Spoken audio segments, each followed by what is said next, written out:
So one thing I couldn't really get the intuition behind when you spoke to those people who were, I think, at one third of the year they would I think work in the cities, and then one third of the year in the farm, and then one third they would quote unquote time pass, right? But my question is, like, if they are, let's say, if they're going to the city for one third of the year, why just not build some occupation there, or get like a consistent job and just stay there, and maybe send remittances home? Because I'm guessing that the whatever the job income would be greater than the farming revenues that might come in, right? So am I missing some? What is the context I'm missing here?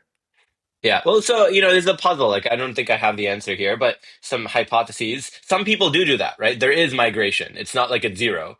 It's not as strong as you would like. And there are a couple of reasons for that. One reason is the cities aren't as attractive as you might hope, right? Indian cities are extremely congested. Its cost of living is much higher.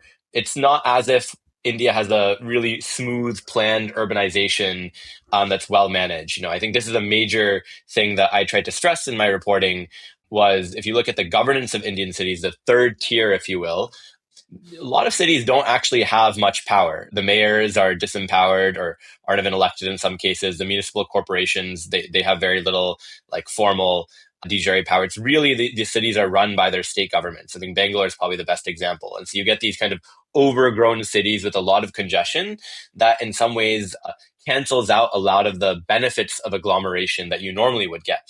And so I think if you had better governance in cities and the state governments were willing to meaningfully devolve power and elections in cities actually mattered, you might get better governance and maybe you'd have better migration from the rural areas to the cities. That's one hypothesis. Another hypothesis is that the rural areas actually they have this kind of pull factor, right? Where your family still, maybe they own some land, maybe you have strong ties, and you don't want to leave them completely. And part of this has to do with land consolidation, land acquisition, right? So if there aren't well defined property rights in the rural areas, you kind of have to stay there at least part of the year to kind of maintain your squatters' rights.